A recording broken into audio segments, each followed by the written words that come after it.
കൂടുതൽ വാർത്തകൾക്കും വീഡിയോകൾക്കും ഞങ്ങളുടെ ചാനൽ സബ്സ്ക്രൈബ് ചെയ്യുക. Please subscribe our channel.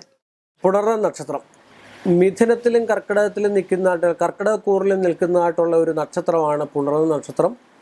പുണർന്ന നക്ഷത്രം ദേവഗണത്തിൽപ്പെട്ട ഒരു നക്ഷത്രമാണ്. 27 നാളിൽ ദേവഗണത്തിൽപ്പെട്ട നല്ലൊരു നക്ഷത്രമാണ്. അത് വാസ്തു സംബന്ധമായിട്ടുള്ള വിഷയങ്ങൾ ചെയ്യാനും വിവാഹ സംബന്ധമായിട്ടുള്ള വിഷയങ്ങൾ ചെയ്യാനും നല്ല നല്ല മുഹൂർത്തങ്ങൾക്കും ഒക്കെ ഉപയോഗിക്കുന്നതായിട്ടുള്ള ഒരു നക്ഷത്രമാണ് പുണർന്ന നക്ഷത്രം. പുണർന്ന നക്ഷത്രത്തിൻ്റെ സാമാന്യം ഫലം എന്താണെന്ന് നമുക്കൊന്ന് ചിന്തിച്ചു നോക്കുക. പുണർന്ന നക്ഷത്രക്കാരെല്ലാം ദയാശീലരും സൗമ്യ സ്വഭാവക്കാരുമാണ്. കാര്യം ഏതൊരു കർമ്മം ചെയ്യാനും ആദ്യമേ തുനിഞ്ഞിറങ്ങിക്കഴിഞ്ഞാൽ അവർക്ക് വളരെയധികം പ്രയാസങ്ങളും ദുരിതങ്ങളും നേരിടുന്നതായിട്ടുള്ള ഒരു നക്ഷത്രം കൂടാണ് പുണർന്ന നക്ഷത്രം. വാശി, വൈരാഗ്യം ഇതൊക്കെ മനസ്സിൽ പേറുന്നതായിട്ടുള്ളൊരു നക്ഷത്രം കൂടാണ് പുണർന്ന നക്ഷത്രം. സുഖിമാനായിട്ടുള്ള ഒരു നക്ഷത്രമാണ്. ഒരു ജോലിയും ചെയ്യാതിരുന്നു കഴിഞ്ഞ് അല്പം ധനം കിട്ടിയാൽ അതെങ്ങനെയാ ഉത്തമം എന്ന് ആലോചിച്ച് നിൽക്കുന്ന ഒരു നക്ഷത്രം കൂടാണ് ഈ പുണർന്ന നക്ഷത്രം. എല്ലാ കാര്യത്തിനും ഒരു പതിഞ്ഞ സ്വഭാവത്തിൻ്റെ മട്ടാണ്. എന്നാൽ ഇവർക്ക് ദേഷ്യം, അധികമായിട്ടുള്ള ദേഷ്യം, വിചാരം, കാമം ഇങ്ങനെയൊക്കെയുള്ള വിഷയങ്ങളിൽ തൽപരരുമായിട്ടുള്ള ഒരു നക്ഷത്രം കൂടാണ് പുണർന്ന നക്ഷത്രം. പുണർന്ന നക്ഷത്രത്തിൽ ജനിച്ച സ്ത്രീകൾക്കാണെങ്കിൽ മംഗല്യഭാഗ്യമുള്ളത് 21, 18, 19 ഈ വയസ്സൊക്കെ ഏറ്റവും നല്ലൊരു സമയമാണ് വിവാഹം നടത്താനായിട്ട്. പുരുഷനാണ് എങ്കിൽ 27 വയസ്സ്, 25 വയസ്സ് ഈ ഒരു കാലഘട്ടമൊക്കെ സാമാന്യേന വിവാഹത്തിനുള്ള യോഗമുള്ള സമയമാണ്. ഇല്ല എങ്കിൽ 27 വയസ്സ് വരെ സാമാന്യം അവർക്ക് ശനിദശയാണ്. ആ ശനിദശ കഴിഞ്ഞു കഴിഞ്ഞാൽ ബുധദശ കാലമാണ്. ആ ശനിദശയുടെ സന്ധി വരുന്ന സമയങ്ങളിലൊക്കെ വിവാഹം നടത്താനുള്ള യോഗമുള്ള ഒരു നക്ഷത്രം കൂടാണ് പുണർന്ന നക്ഷത്രം. പുണർന്ന നക്ഷത്രത്തിൻ്റെ മധ്യ വയസ്സ് വരെ നമ്മൾ ഒരു മനുഷ്യൻ്റെ ആയുസ് സാധാരണ ഒരു ജാതകം എഴുതുമ്പോഴൊക്കെ ചിന്തിക്കുന്നത് 120 വർഷമാണ് സാധാരണ ഒരു മനുഷ്യൻ്റെ ആയുസ്. മധ്യവയസ്സെന്ന് പറഞ്ഞാൽ 60 വയസ്സാണ്. ഇന്നത്തെ കാലത്ത് മധ്യവയസ്സ് വരെയൊക്കെ എന്ന് പറഞ്ഞാൽ ജീവിച്ചിരിക്കുന്നതും അല്ലെ മധ്യവയസ്സിന് മേലോട്ടൊക്കെ പഴയ കാലത്തെ ആൾക്കാരൊക്കെ എന്ന് പറഞ്ഞാൽ 90, 91 ഒക്കെ വയസ്സ് വരെ ജീവിച്ചിരിക്കുമായിരുന്നു. ഇന്നത്തെ കാലയളവിൽ ഒരു 67 വയസ്സ്, 70 വയസ്സൊക്കെ ആകുമ്പോഴത്തേക്ക് രോഗവും ദുരിതവും മരണതുല്യമായിട്ടുള്ള അവസ്ഥയൊക്കെ ഉണ്ടാകും. പുണർന്ന നക്ഷത്രക്കാർ രോഗദുരിതങ്ങൾ അവർക്ക് ഏറ്റവും കൂടുതലുള്ള രോഗം എന്ന് വെച്ചാൽ കണ്ഠത്തിന് മേലുള്ള ശിരസ്സിനുള്ള രോഗങ്ങളായിരിക്കും. ഞരമ്പ് സംബന്ധമായിട്ടുള്ള രോഗങ്ങൾ ഏറ്റവും കൂടുതൽ പിടിപെടാൻ സാധ്യതയുള്ള ഒരു നക്ഷത്രം കൂടാണ് പുണർന്ന നക്ഷത്രം. ആ പുണർന്ന നക്ഷത്രത്തിൻ്റെ ഗണമെന്ന് പറഞ്ഞാൽ ദേവഗണമാണ്.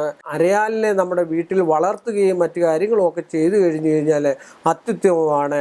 അരയാലിന് പ്രദക്ഷിണം വയ്ക്കുന്നതും അത് തന്നെയല്ല, ക്ഷേത്രങ്ങളിലുള്ള അരയാലാണെങ്കിൽ ആ അരയാലിന് 21 പ്രദക്ഷിണം നിത്യേന വെക്കുന്നതോ അല്ലെ അത്യന്തം കാഠിന്യമായിട്ടുള്ള ദോഷഫലങ്ങൾ ഏറി വരുന്ന സമയത്ത് പുണർന്ന നക്ഷത്രക്കാർ അരയാലിന് പ്രദക്ഷിണം വയ്ക്കുന്നത് ഏറ്റവും ഉത്തമമായിട്ടുള്ള പരിഹാരത്തിലൊന്നാണ്. അതുപോലെ തന്നെ ഇവരെ ശിവനെ ഇപ്പോഴത്തെ ഘട്ടത്തിൽ ശിവനെ പ്രസാദിപ്പിക്കുന്ന ഏറ്റവും ഉത്തമമായിട്ടുള്ള സമയമാണ്. ധനം സമ്പാദിക്കുന്നതിലും ഇവർ വ്യഗ്രത കാണിക്കുന്ന ഒരാളാണ്. വീട് വിട്ട് നിൽക്കുന്നതിലും അതന്നെയല്ല, ബന്ധുസ്ഥാന ഗുണം കുറവുള്ള ആൾക്കാരെ ബന്ധുക്കളിൽ നിന്ന് ശത്രുതാവസ്ഥ എത്രയും പെട്ടെന്ന് പിടിച്ചു പറ്റത്തക്ക രീതിയിലുള്ള ഒരു സ്വഭാവത്തോടു കൂടിയ ആൾക്കാരാണ്.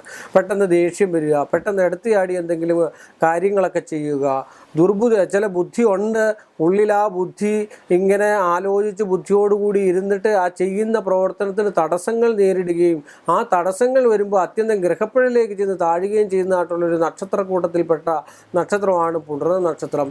അതുകൊണ്ട് ശിവനെ പ്രസാദിപ്പിക്കുന്നത് പുണർന്ന നക്ഷത്രത്തിന് ഏറ്റവും നല്ലതാണ്. അതുപോലെ വിവാഹ സംബന്ധമായിട്ടുള്ള സ്ത്രീകൾ, അതുപോലെ വിവാഹം വേർപിരിഞ്ഞ് നിൽക്കുന്ന സ്ത്രീകൾ, വിവാഹ ബന്ധങ്ങളിൽ ചില ഒലച്ചിലുകളും ദാമ്പത്യ ബന്ധങ്ങളിൽ ഒലച്ചിലുകളും ഒക്കെ ഉണ്ടാകാറുള്ള ഒരു നക്ഷത്രം കൂടാണ് ഈ പുണർന്ന നക്ഷത്രം.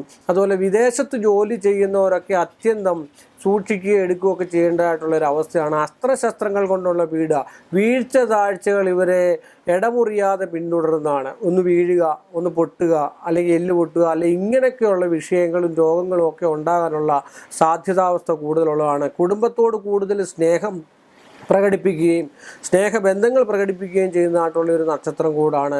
ദാമ്പത്യ ബന്ധത്തിൽ ഒലച്ചിലുണ്ടാകാതിരിക്കാൻ ഈ സൗമ്യമായിട്ടുള്ള ഒരു സ്വഭാവങ്ങളൊക്കെ ഒന്ന് നിർത്തി ഒരു ഇച്ചിരി ആക്റ്റീവായിട്ട് മുന്നോട്ട് പോയി കഴിഞ്ഞാൽ, ഒരു പോസിറ്റീവ് എനർജിയോടുകൂടി മുന്നോട്ട് പോയി കഴിഞ്ഞാൽ പുണർദം നക്ഷത്രക്കാരിൽ ജനിച്ച എല്ലാ ആൾക്കാർക്കും നല്ല ഫലങ്ങളുണ്ടാകും.